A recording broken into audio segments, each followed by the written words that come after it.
Yes, I am. Can you see me? Yeah, fantastic. You can So hear me as well, right? We can see you and we can hear you. Perfect. Sorry. Then I'll share my screen. Okay. So Joris is currently working on Unexplored 2. This is a sequel to his lovely game called Unexplored. He manages to bring a very handcrafted feel to his procedural generation.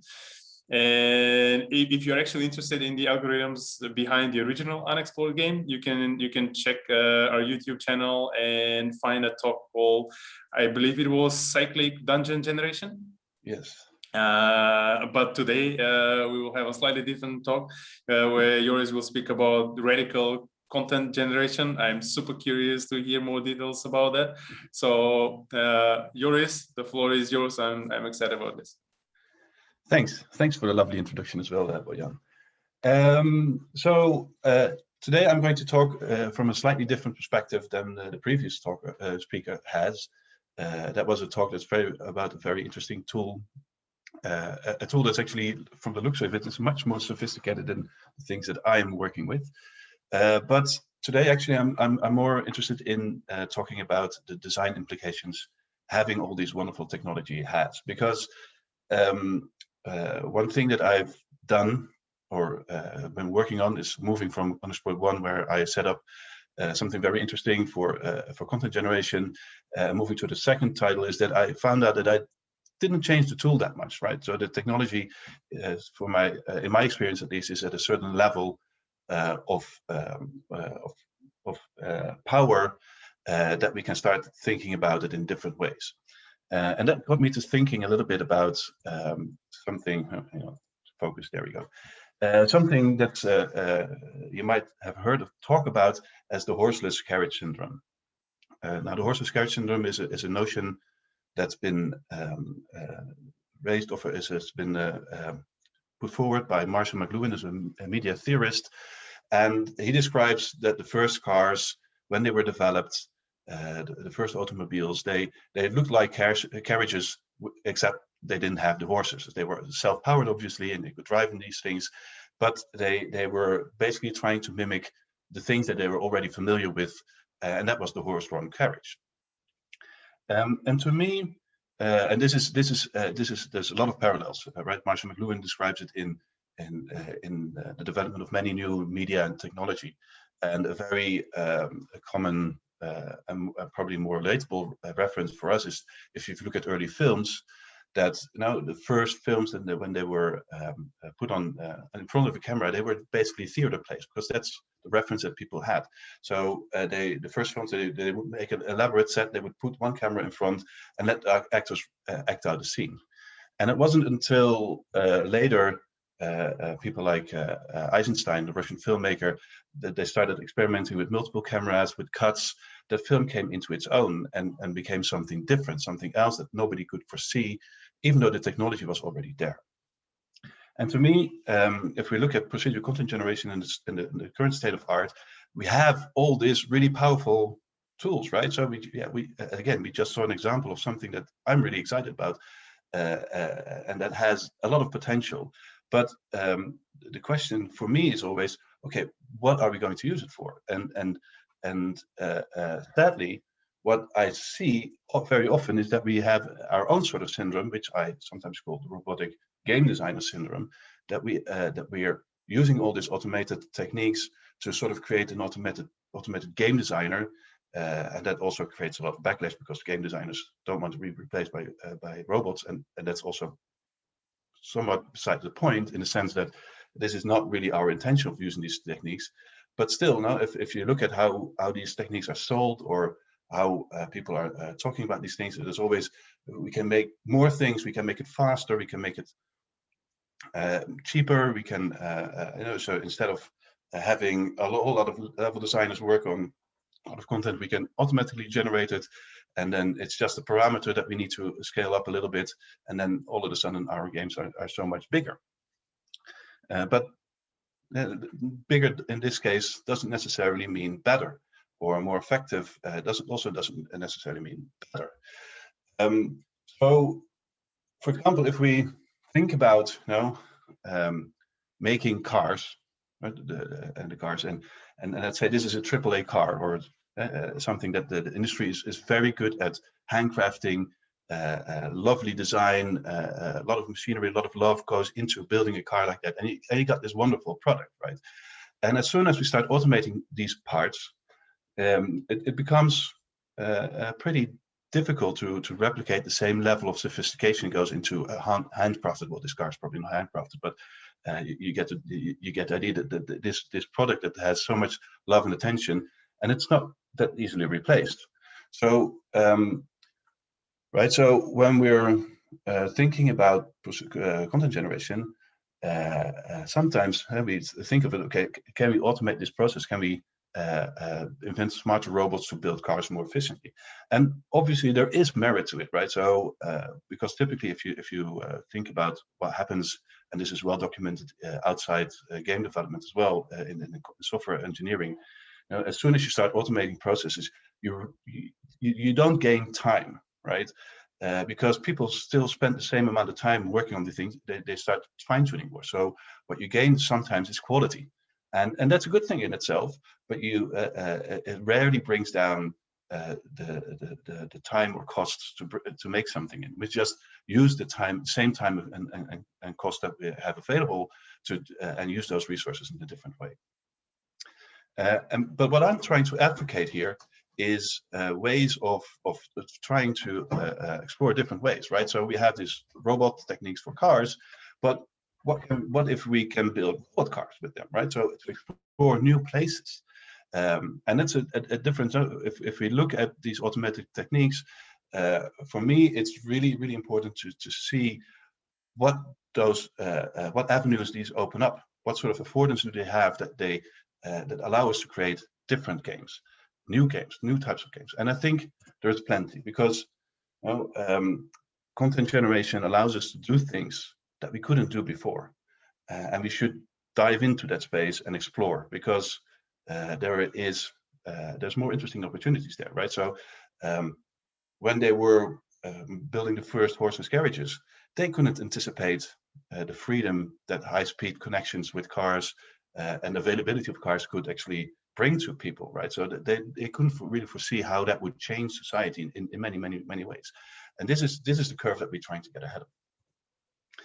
So for me, the question is, how can we change games using these content techniques? And to give an example, because I think there is many different examples here and the things that we can do, right? So this is a hand design level from the campaign of StarCraft, right? And as a contrast, this is a hand design level from of the StarCraft map, but this one is intended for multiplayer. And the reason that this one is symmetrical is because, well, if you're playing a high-level competition StarCraft, you can't give anybody an advantage, because these maps, they will be played over and over and over again. The professional players, they know every corner of this map, and if there is an exploit in there, they can take fully advantage of that, right? So that's one of the reasons that these maps are being designed in this way. And if you look at attempts from academia, for example, to generate StarCraft maps, they also tend to be symmetrical, because it sidesteps a lot of problem of balance, right? But it doesn't have to be, because say if you are going to generate maps for StarCraft for competition play between human players, and it's not symmetrical, that might give an unfair advantage to one player, but it's not as pronounced as if that map is going to be used over and over again. If that map is used for a single battle between two players, then it actually will allow players to it will give advantage to the players that actually can spot and exploit those advantages that the map might offer. And that's so it actually taps into a different skill that a player might have. So and it might change the competition a little bit. But there's also other opportunities, right? So because if we generate asymmetric maps, it might be fairly easy for the computer to also analyze these maps and see which side has a particular advantage. And we can use that in a handicapping system where players of different levels they could actually play each other in a match that's still interesting. And so it's uneven or not level ground competition, and that can be used in some cases. Another example I like to give very quickly is Hearthstone, and Magic, and actually basically a lot of this type of games. So I enjoy playing Magic, and I enjoy playing Hearthstone. But for me, the experience goes down is sort of somewhat taken away from the experience as soon as you start playing at a higher competition level of competition, and people are replicating the decks from the internet, and they're doing the same things. And a common solution for that is to start drafting, right? So because then there's some randomness involved, and it's not very unlike the StarCraft maps that I just described, where you have to make do, and that's where you're rewarded for. But now imagine a Hearthstone where you can draft, and there's really unique cards in there, one-of-a-kind cards that you're never going to see ever again. And again, this is also a problem of balance. These cards might be widely imbalanced, but and sure, that's an issue, and you try to set up the system in a way that you don't create as much imbalance. But as long as they're really one-offs, the problem is not as pronounced as you might think. And there is interesting opportunities there, right? So, and you can even mix and match there. So you have, you're gonna draft some things, and the first 3 cards that you're gonna get, they are really unique special cards that you're gonna see once only, and then you're gonna draft other cards, and then you can try to figure out, okay, what is this card, and then what sort of deck can I build around it, so that you're thrown back on that idea of deck building as a skill, and making do with the cards that you have as a foundation of the gameplay of these type of games. And I think that would be very interesting. That would be something I would enjoy playing. So and the trick still is, we need to think about these games and the way we can handle this in the sort of the affordances that content generation affords to a gameplay, right? And especially the most radical affordances, because to a certain extent, if you go really back to the roguelike experience, there is what enables us to be able to generate these levels in a way that they are generated, because now, in a sense, they're actually quite poor levels. But still, they are interesting to play, especially because they're always different. And what this sort of enables is the mechanic of permadeath in these games, right? So permadeath would not be possible in the same way without content generation. And permadeath is an interesting thing because it creates a lot of tension in the gameplay, and it creates that type of gameplay that roguelikes are very well known for, right? So and in that sense, you have to sort of embrace the randomness here as an opportunity, right? So I really like this meme where if you play Dungeons and Dragons as a tabletop experience, sometimes people look down upon random encounter tables, but sometimes just random inputs and human creativity can create a lot of interesting situations. And this is the type of things that we need to embrace when we design for these things.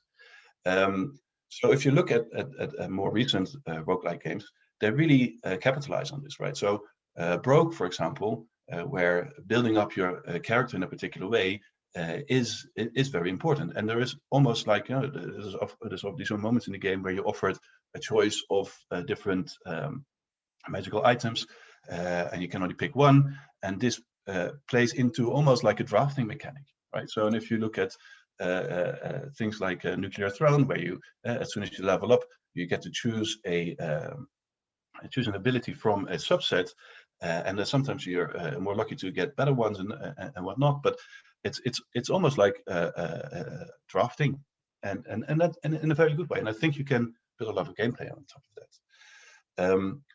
And I think we have to trust the player in this sense to sort of embrace the game and add meaning to it, because players, they tend to be very, very good at reading between the lines. And this is something that I basically discovered when I was working on Unexplored, because Unexplored 1, the first game, is actually pretty eclectic. I was just working on the techniques. I didn't really try to do much design. I just took a lot of staple Dungeons and Dragons stuff, fantasy role-playing stuff, and threw them in different doses. And people were having a lot of fun with it, right? So they were reading stories where I just threw out a few random seeds, and they were making them their own. And that's the fun part of these games. It's really emergent storytelling, and this is where you can capitalize on. Now, if I look at the project I'm working at right now, Unexplored 2, we're capitalizing on that. As I said, the game looks a lot better. We have a larger development team, but the underlying techniques for content generation are largely the same. And there's a few things that I've been learning to do better as a designer, because as a designer, I've learned a lot of things.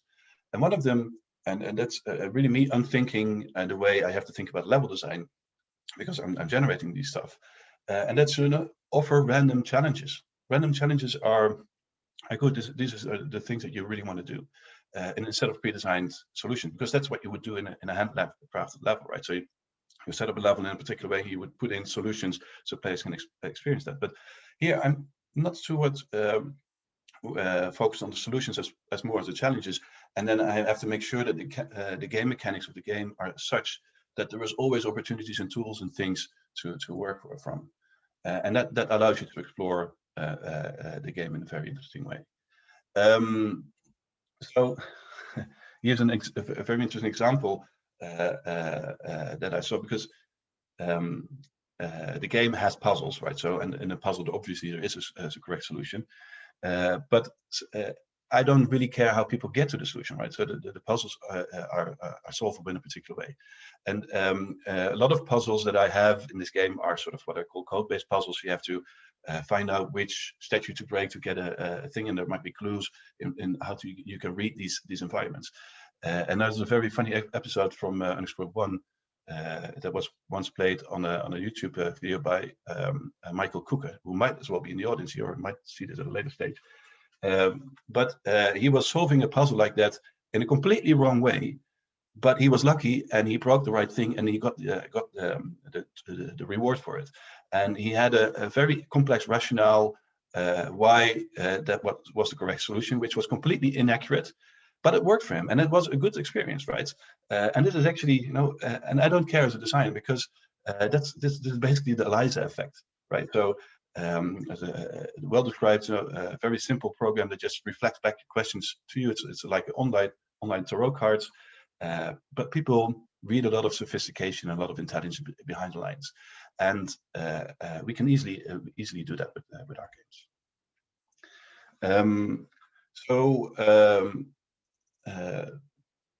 This gives a lot of agency to the player, and the combination of novelty and agency, I think, really plays well in the whole sense of adventure games, right? So the idea of an adventure game is that it is going to be novel. So for me, I can't really make a new adventure game that actually is not procedural generated, because everybody will have the same experience. I really want that experience to be novel all the time. So in Unexplored 2, we now have a large world, and it's generated differently in every time. So you can have that novel experience, and you have a lot of agency where you want to go. So you really can take control of these things. And this is important, because if the game doesn't allow you to do so, then I think you're wasting technology, basically. And this is the last point I want to make before wrapping up. I think content generation, and especially permadeath in this case, also forces you or allows you to accommodate for failure in different ways. So Unexplored 2 does have boss fights. Won't be that many, but there are these different things. But if you have a boss fight in a game like this, you have to think about it differently, because a boss fight in a regular shoot 'em up or something, you sort of expect even experienced players to die a couple of times before they manage to succeed the boss, and you have to remember all these things from roads. So there's a particular type of gameplay that actually thrives on repetition. It doesn't work that way for a roguelite, because if you're killed in a boss fight, you're dead, right? So it's game over. So you have to be a lot conscious about people are going to make mistakes, but they have to be able to recover from them, and that makes it interesting. So one thing that we, for example, did as a to accommodate for that in the design space is that there's sometimes there's dungeons in a spirit world. So you travel into a special magic world, you have a spirit world avatar, and if you die in these worlds, your run is not over. You just teleported back. There's a penalty involved, so there is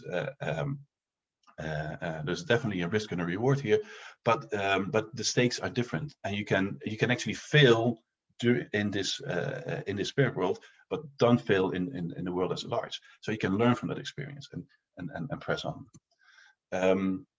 And dealing with these consequences is also something that we use to tap into our legacy system, in the sense that, right, even Unexplored 2 is now set up that if you die, you always start back in Haven, and you can play in the same world again if you want to, but you have to face the consequences of your previous actions. So if you messed up somewhere, you might still need to clean up. But this allows you to actually sort of plan, look for opportunities, and really determine what you want to do on your risk. So your run starts, you're planning your missions. This is what I want to do, and that makes it really, really powerful, because it sort of taps into our design philosophy that we're making a Lord of the Rings style game, but we don't want to cast you as a stuntman who just has to slay all the orcs. No, we really want you to give you a seat in the Council of Elrond and decide what are you going to do, and what sort of stakes are at play. So that's basically it. But to wrap it up, I think that content should not be about making better designers, better design tools. We need to have to, but I think it's about making games better and actually utilizing those better games to give a more powerful experience to the player. So I don't think it should be about effectiveness or efficiency. It's all important, but once we've got that, we have got to learn how to be radical with it. So that's basically it. Thank you. I don't know how we're doing the time, because Zoom set it up just over my clock, and I didn't want to mess with it. Thank you very much. That was fantastic, Joris. Truly inspirational. Thanks. And I think that we started about a minute or so late, so absolutely no problem to cover a handful of questions. So yeah, we can start taking questions. I'm gonna switch some things around in the meantime. At least try. I'll stop sharing this. That's probably easier. Stop share. Yeah. So you're going to give the floor to somebody who has a question, or do I have to click something? You don't have to do anything. I think that, yes, mine is on the case. I don't even have an overview of everyone that might have raised their hands. I will allow them to speak, but there are no raising hands at the moment. So.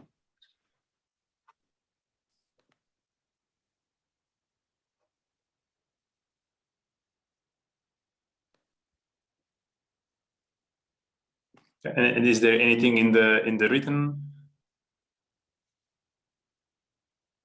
Oh, I don't see any open questions at the moment. Maybe it simply means that everything was very clear. Oh no, Jesse van Aalst has a question. Hi. It's not really too much of a question, maybe, but your talk reminded me of Dear Esther, which is a game in which you're on an island. You know it, right? Yeah, I know it. Yeah. Yes. So it's essentially just for people who don't know, poems or text that is being given to you as you walk around the island, and it's all randomized content. So I thought that was really interesting how people give meaning to that, and that reminded me like when you were talking about the design. I thought that was really brilliant, because I do feel that Dear Esther left a really good impression on me because of that. So yeah, I think it's a very good example of just throwing random things out to players in a meaningful context, and then they will make meaning out of it. Now, if you want to study something like that, I think one of the best procedural content generation systems that are available out there are tarot cards, right? So they're also very good at just they do randomized things, but provide a sort of you have a procedure to create a context, and then you or yourself, or if you're reading with other people, provide meaning to that context, and that can be a very effective tool. Yes, yeah, I definitely agree. Thank you very much for your talk. You're welcome. We have one question coming in text, and that's from Bjorn. He's asking, because you mentioned asymmetric maps being generated in a manner that is fair, and the question is, what kind of method would you use to determine whether the maps are fair? Well, that depends on how fair you want them to be, right? So, but at least you could do a quick analysis of how many resources are available on each side. But that has to be in balance. So it could easily be that you've got gas and minerals or whatever. That one side has more gas and fewer minerals, and the other side has a different setup. So you would have to use some sort of measurements, but there's so many techniques out there for doing that. So depends a little bit on the exact context. So for some games, distance to resources it's much more important than other games. Well, but yeah, that depends on the context ultimately. Yeah, I agree. I'm making a small game in my free time, and what I do is I let the 12 o'clock the game play against itself. So, yeah. And in the morning I just collect the results. But then again, it's being biased by the AI itself. So hi, I had a question. So I was wondering, when I try to think of like a procedural generated game, I think of like some fun ideas and concepts, but the more I kind of work on it, the more like rules I introduce to make the gameplay sort of better. But then I kind of, find myself thinking like, oh, but now the whole idea of procedural generated content doesn't make that much sense anymore. So how do you kind of like stop yourself from going back to like the normal way of making the game? Like, what you have like some tips or methods to make it useful for the procedural generated? Well, first of all, I don't have only have a level generator, no level editor, right? So for me, it's impossible to set up the games in that way. And even though sometimes the people on the team ask for something, we want to have a playground where we can test out these things. No, I said I'm not gonna supply you with that, because then we'll end up creating a level editor, and I don't want to have that.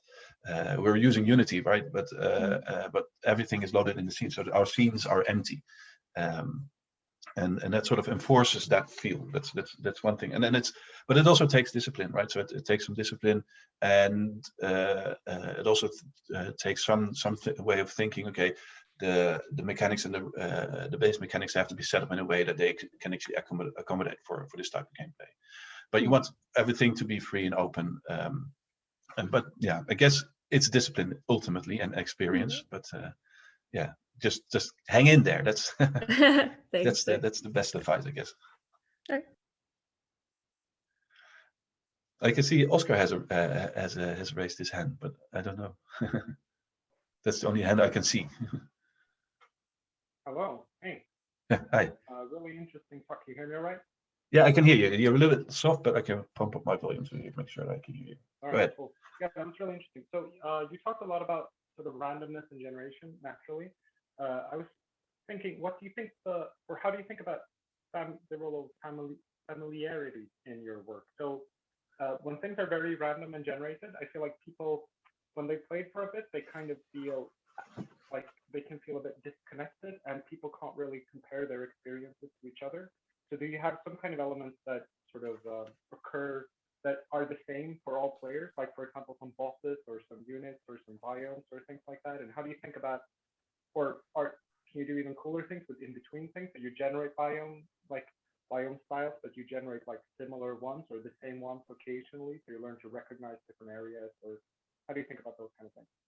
That's an excellent question, and I think it's very important what you just pointed out. So what we do is we generate a lot of levels from a template, and you might start recognizing some of the templates, and it might give you an idea of what to expect and what to do. But we're mixing it up with from very random templates to very fixed templates, and also things like weapons.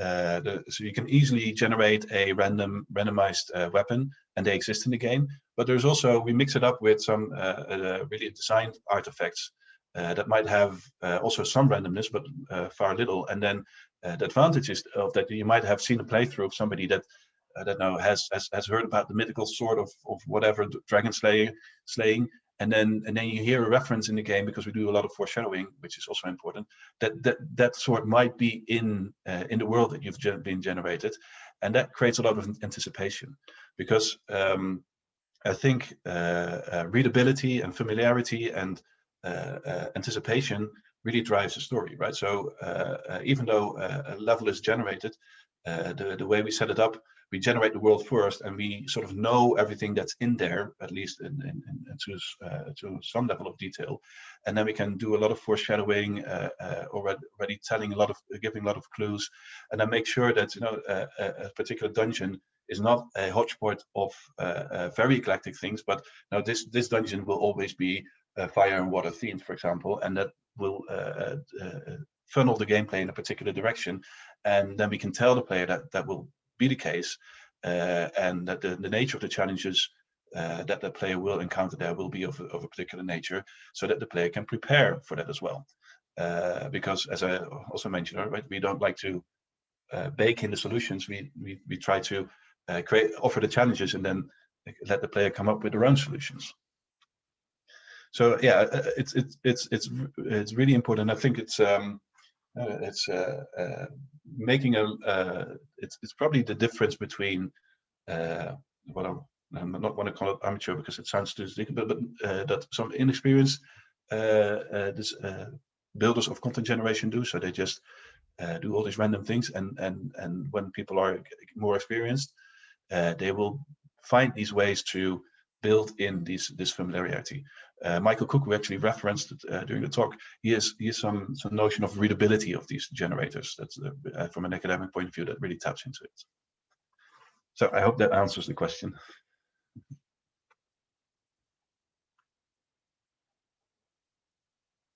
Yeah, that was really good. Thanks. Cool, thanks. I think we can take one more question, because next thing is lunch break. And for the impatient, you can start your lunch. Hello. Hi. Hey, hi, Joris. Thank you a lot for your talk, because I think it's really on point of a very important topic that seems to be ignored, and it is that processes and procedural generation is mostly used for creating bigger worlds, and but it's not a game changer by itself. I mean, a couple of weeks ago, I watched a video which was related to the EA, in where they have a program where they settled a very little amount of mechanics, and you got two couples of robots, two blue and two red, and they only were provided with a very little, again, mechanics, so they played hide and seek. And they were very, small walls and a few ramps. And this was fed into an AI system. And the developers were out, they had their minds blown because of the results they were achieving. And they were totally unexpected. So I think there is an unexploited opportunity for mixing this kind of very simple mechanics plus with AI, with procedural generation. What do you think do you think this is converging eventually and getting somewhere together? Well, what I'm always thinking about, the more is not better, right? So I agree completely with the statement, less is more. And I found over the courses that over the years that I've started generating my levels smaller and smaller and smaller, right? So I was quickly trying to look up an example of that to share, but I couldn't find it. But if you, for example, if you're familiar with the 4-5 cellular automata algorithm that can generate cave levels, right? So there's a top-down grid thing that has on a particular size, it creates interesting results, right? So you can see a sort of cave level emerging from that. But if you zoom out, it becomes very noisy, and it just becomes a blur, and it becomes almost like Perlin noise, actually, and it starts to lose all characteristics, all shapes and things. And this is something that I see a lot in content generation as well. Now, if you think back at the last talk, the Gloomhaven set pieces, they were very small and concise, and that's good. That works. That's fine, because then you can create a space there where that feels like it's imbued with meaning, right? So, but if you have these huge sprawling dungeons, which is a weird concept in itself, you run the risk of breaking it down, and you probably need to have different zones where you can do all these things. Now, and could you repeat the last part of the question, because I was actually looking. Sorry, my question was pretty long. Yeah, basically it was if you see there is some confluence coming with AI plus procedural generation, so that with very little setup for game mechanics, can evolve into mind-blowing games and experiences. I don't think there's much difference between procedural content generation and AI, right? So content generation to me is a subset of AI. However, AI, lots of people are talking about machine learning techniques these days, and I'm not really particularly interested in those myself. The techniques that I use are not really based on machine learning. They're generative grammar-based approaches. And the reason for that is that I feel that this type of AI and these type of learning mechanics, they only give back in different forms what you put in there, right? So you have to set up the training models, and so it's basically a distorted mirror a little bit. And even though there's interesting, and there's definitely use and applications for that, as soon as it gets into the creative realm, that's a different matter. And I see Oscar raising his hand, so he might want to disagree here. but okay, thank you.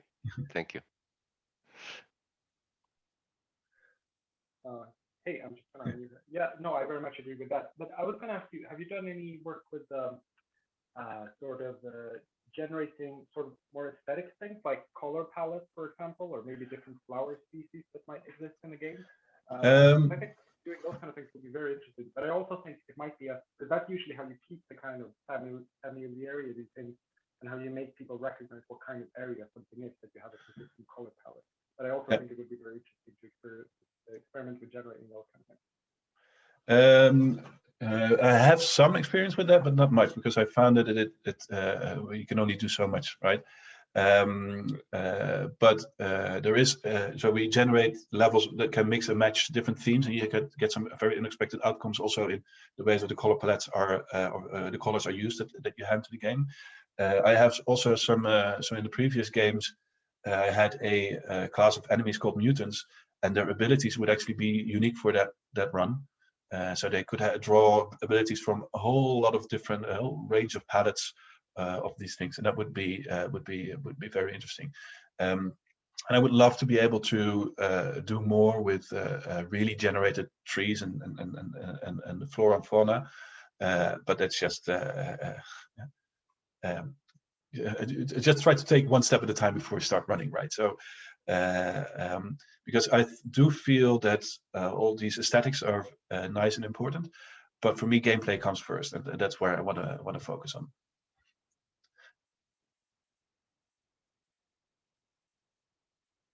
But yeah, I'm keeping everybody from lunch right now. Am I not? Thank you. For that low mic. Yeah, that was a good answer. Yeah, thanks. Yeah. Thank you very much, Joris, and for everyone else for participating in the Q&A.